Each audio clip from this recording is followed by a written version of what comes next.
Well, the finality of things might seem to be a little more elusive for the ANC. So they've made this decision now to reconfigure their leadership structures in Gauteng and in KwaZulu-Natal. This was all about the party's efforts to rebuild, regroup and reconfigure ahead of next year's municipal elections.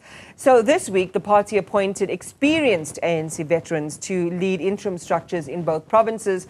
And this includes former NCOP Chair Amos Masondo. He will be the convener of Gauteng, and then former Minister Jeff Radebe as the convener of the ANC in KwaZulu-Natal. All of this was in response to their poor showing in last year's elections. Let's talk about the latest developments with the Newzroom Afrika's Qaanitah Hunter. Qaanitah, how do you slice this? The point was there was a mess-up, and we can use stronger language, I suppose, for that. It was a mess-up in Gauteng and in KwaZulu-Natal. This is the party's way of saying, okay, we can't get rid of everybody who was at the helm and steering the ship when this happened, and we suffered these significant losses. But here's how we try and both save face, but also put in place people that we think are going to be able to recover for us. How has it gone down?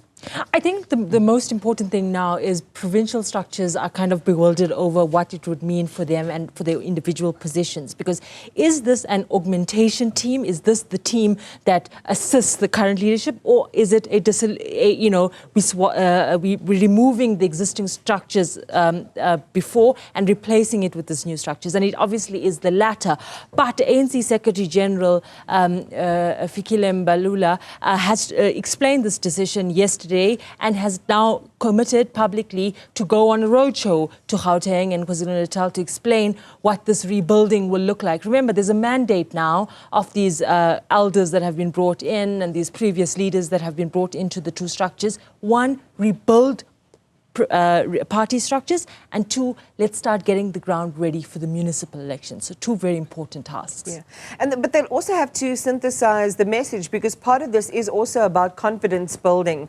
It's about giving the impression to their support and their membership base that the situation is in hand, that there is a plan, it's agreed upon by everyone, and we're singing from the same hymn sheet. Is the music discordant or symphonic? It's absolutely not, in harmony, Iman, because there has been at the root of it contradictions around how do you, spell out this consequent management. Is it punitive in any way? Are they hitting the necks of the leaders of the ANC in the provinces that led the party through this really dismal performance? We know there's a complete demotion, even an axing, if you like, of the two provincial secretaries, TK Qaanitah and Beki Mqolo in KwaZulu-Natal. What does that mean? Is it a punitive effort, or is the party trying to just kind of cushion it as saying, okay, they messed up probably, but we're trying to strengthen the party? So there's this double speak between we're taking action because there has been a real serious failure, and on the second hand is we understand that things went wrong. We don't want to single out anybody, and here's some support in the run-up to next year's elections. All right, so let's go back then to the logic around the particular decision-making process and why these individuals were selected as part of their hybrid plan, for want of a better term, to make sure that there is support for those who are still in their portfolios. But also to offer some of that institutional and hindsight wisdom that they ostensibly bring to their new roles.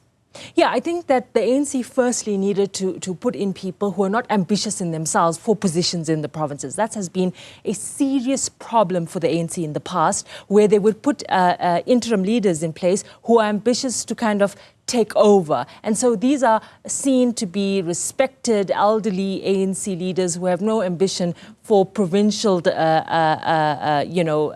positions. And so that's the first element. The second element is the organizational element. You've had serious failures in the decline of structures, and the ANC has admitted that in KwaZulu-Natal they don't have much structures left as a result of what MK party has essentially did. Entire structures just sort of moved over to the MK party, and they're reeling from that. So how does the party rebuild? And that's that's why they brought in people who had some organizational experience in those provinces. Hope Hapu was a provincial secretary of the ANC in Gauteng. Mike Mabuya Kulu had extensive experience in the provincial leadership in KwaZulu-Natal. And so that's why they say those particular individuals have been appointed to those positions. So again, a balancing act between that confidence building, that kind of objective leadership role. I painted it as the adults in the room, and then also those who actually can rebuild the organization,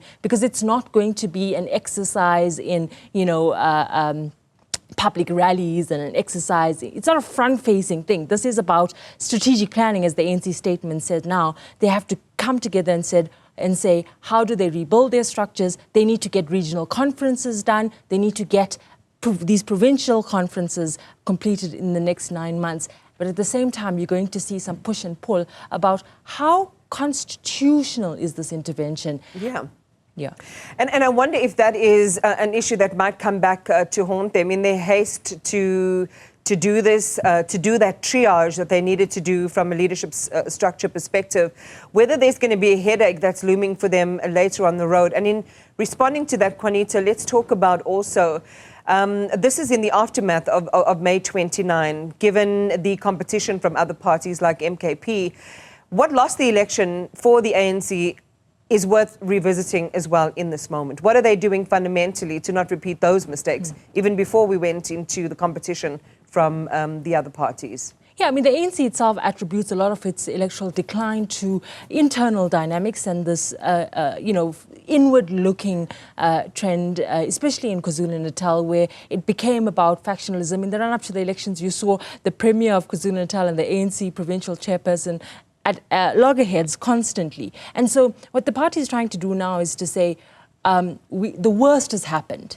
And it took 9 months to get to this point, Iman, for them to understand what went wrong and for them to diagnose the problem adequately and to come up with a solution which they say now is a forward-thinking solution. Now, who will be the people that sort of fight back against it? I think it would be leaders who are personally affected, people who have been removed from influential positions in this reshuffle. But remember, whoever in the past has taken the ANC head on, whether it's through court processes to challenge disbandment, they've never really, they probably succeed legally, for example, but there's always been pushback in the party, and especially at a time where the ANC is so wounded, I'm not sure anyone would want to, start a fight with Luthuli House. And if they do, I think they'd be willing to take the party down with them. Yeah.